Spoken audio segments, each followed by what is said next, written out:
Hello everyone and welcome to the channel. I'm Emmanuel, I'm an Airbus pilot, and welcome to today's video on how pilots actually rate their own landings. And before you even start asking, no, I'm not going to tell you a perfect vertical speed for your touchdown, because as a matter of fact, the touchdown rate does not matter within that equation at all.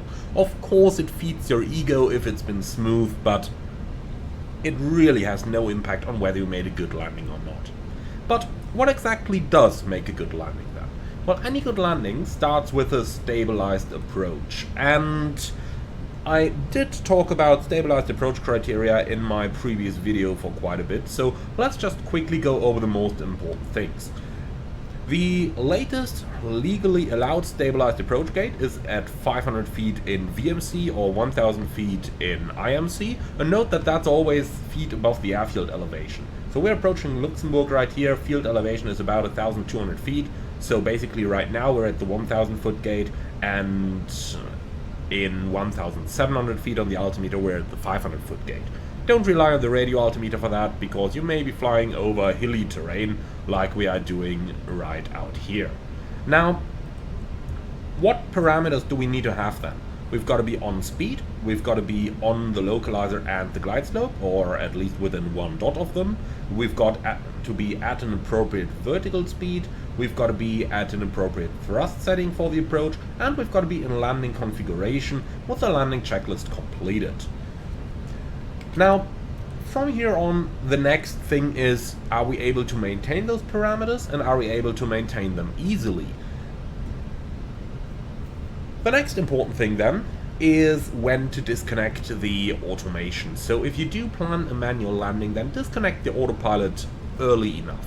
Now, I would recommend to disconnect it latest 600 feet above the ground if you do plan a manual landing, so that you can still get the feeling of the airplane before touchdown. Now let's fly forward a little bit and get ourselves into an appropriate position. I'm going to disconnect the autopilot over here because I do want to land my airplane manually. So let's take the autopilot out.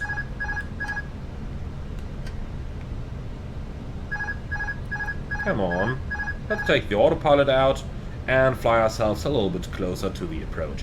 You can see I'm deviating from glide slope a little bit here. That would already be part of my rating for the approach, because I do want to maintain the glide slope as accurately as possible.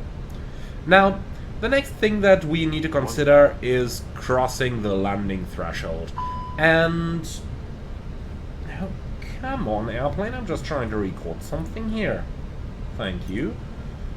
So the next important item is going to be when we are going to cross the landing runway threshold, and we basically want to cross it in 50 feet above the threshold unless something different is published.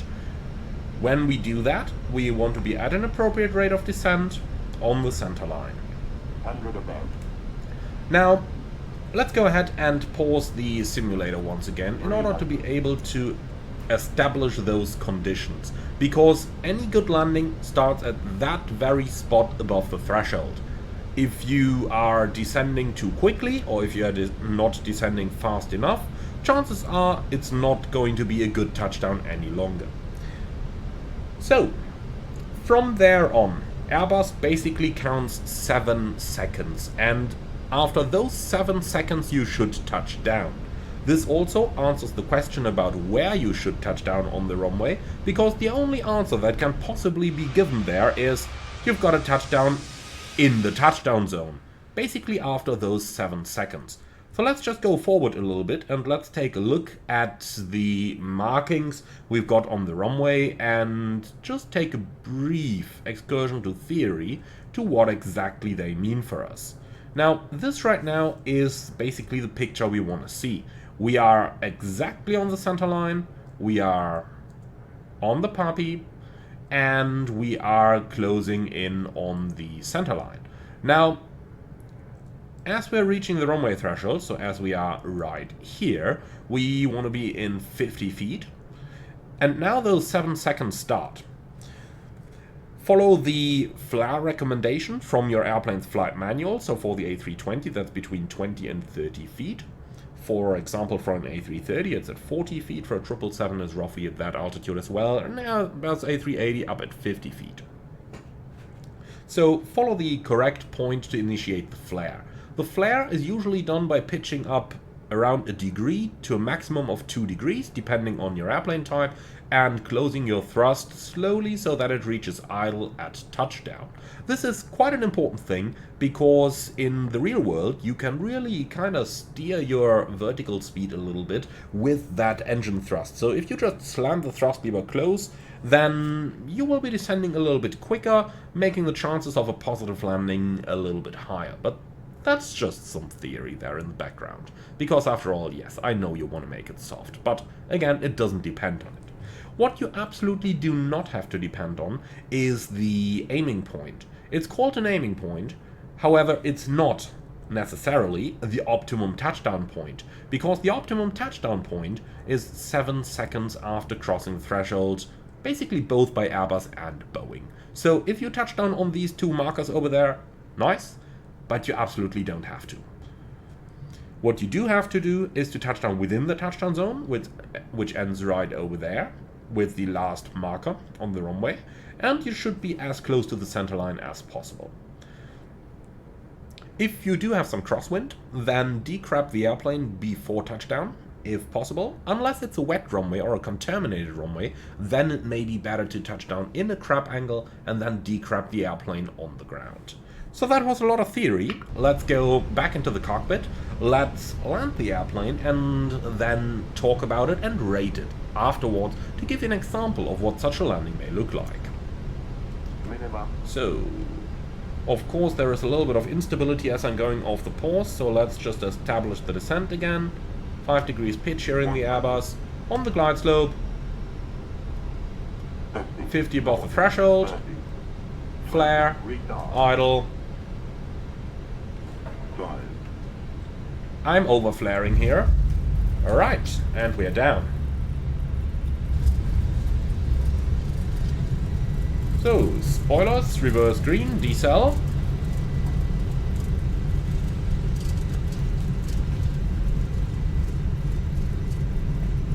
Nicely maintaining the center line here. 70 knots, thrust back to idle reverse. And then let's go manual braking, and I'll just stop the airplane on the runway over here. Approaching taxi speed, reverse is coming off. Here we are. So, let's talk a little bit about that landing. Obviously, as soon as you take the simulator out of the pause, it will do some fancy stuff. In the real world, that would have been a go-around. For the purpose of this video, I've kind of found it acceptable. After all, we got the airplane nicely established again. Now, we crossed the landing runway threshold in roughly 50 feet. It might have been a couple feet higher, but we were basically following the glide slope there, so that's acceptable. And when I initiated the flare, I kind of flared a little bit too strong and therefore flared too far into the touchdown zone. If you go back in the video, it's been more than 7 seconds until touchdown, and therefore we can say that I flared a little bit too long, should have put the airplane down a little bit earlier, which would have reduced my landing distance required, since the wheel brakes would have been effective a little bit earlier, and the effect of the thrust reverser would have helped as well. Now, we were nicely on the center line, we maintained the center line throughout the landing roll, and we eventually were able to come down to taxi speed exactly at a runway exit, which is what we want to achieve in order to minimize our time on the runway. So how would I rate this landing? Well, I would give it an 8 out of 10, disregarding the wobble after I came out of the pause, but purely on the fact that I flared for too long and therefore made it a little longer landing than what would have been otherwise necessary.